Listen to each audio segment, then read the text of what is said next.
আসসালামু আলাইকুম, welcome to ফিটওয়ালা। সবাই সবাই ভালো আছেন? মাত্র ছাদে আসছি, এখন সকাল 8টা সাড়ে 8টার মতো টাইম হয়েছে।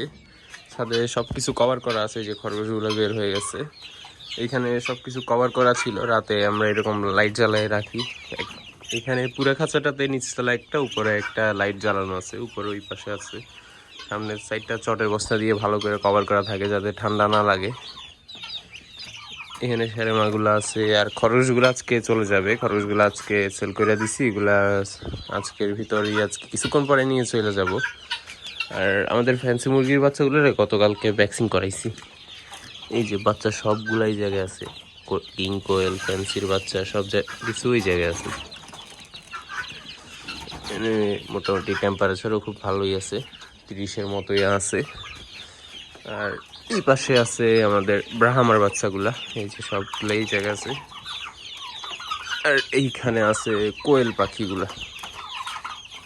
কোয়েল পাখিগুলা মোটামুটি ডেলি 3-4টা করে ডিম দিচ্ছে, যে ডিম এখানে রাখা আছে।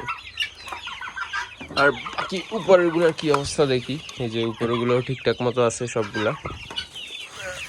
বস্তাগুলো উপরে উঠে দিই। চটের বস্তাগুলো সরানোর পর প্রথমে আমরা খাবার দেওয়া শুরু করছি।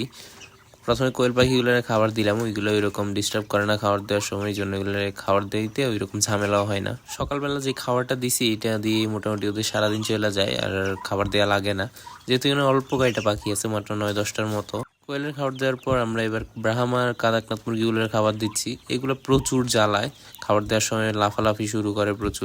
সাথে সাথে একটা বের হয়ে গেছে, এটা খাঁচার নিচে চলে গেছে। তারপর অন্যগুলো দিচ্ছিলাম, এর ভিতরে আরেকটা মুরগি লাফ দিয়ে এসে আমার কিছু খাবারও ফালাইয়া দিছে।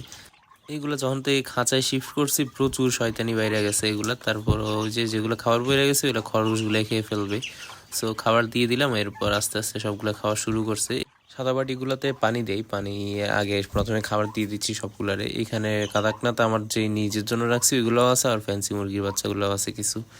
এগুলোর 2 জায়গায় খাবার দিচ্ছি, কারণ এগুলা মারামারি করে, যেহেতু এগুলো বড় হয়ে গেছে এগুলো একটু মারামারি বেশি করে। এরপর অল্প একটু খাবার আমাদের সেরেমার বাচ্চাগুলোরও দিছি। সেরেমা মেলটা এখনো মোটামুটি ভালোই অসুস্থ।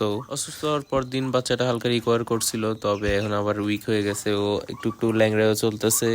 এই জন্য নতুন করে মেডিসিন নিয়ে আসছি, আশা করা যায় ও ভালো হয়ে যাবে। আর এই খাবারগুলা দিয়ে হচ্ছে আমাদের বড় টার্কি আর তিতিরের গুলারে, এইগুলারে আমরা ভুট্টা আর গমের যে মিক্সটা খাওয়াই। বাজারে যে ভুট্টা গম মিক্সটা পাওয়া যায় এটা ওইরকম ভালো হয় না, এই জন্য ভুট্টা গম আমি আলাদা আলাদা কিনে দুটোটা মিক্স করে তারপরে ওদেরকে দেই।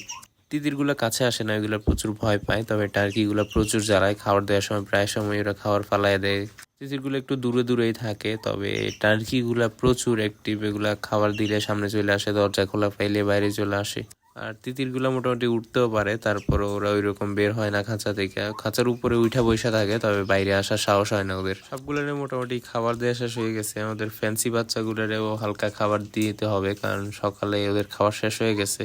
প্রায় সময় খাবার থাইকা যায়, আমি যেহেতু বাড়ায় খাবার দিই, খাবার থাইকা যায়, তো আজকে শেষ হয়ে গেছে, এই জন্য আবার রিফিল করে দিচ্ছি। মোটামুটি একবার খাবার দিলে ওদেরও সারাদিন চলে যায়, পরের দিনও মাঝে মধ্যে থাইকা যায়। সবগুলা বাচ্চা আলহামদুলিল্লাহ ঠিকঠাক মতো আছে, তবে একটা বাচ্চা আমাদের মারা গেছে এখানে, গোল্ডেন স্যাব্রাইটের বাচ্চা। আর সবগুলা হচ্ছে ঠিকঠাক মতো আছে। আমাদের সেটআপে ফিউচারে আরো কি কি নিয়ে আসতে পারি আপনারা কমেন্ট করে সাজেস্ট করতে পারেন, আর আমাদের চ্যানেলটা সাবস্ক্রাইব করে নেন। আল্লাহ হাফেজ।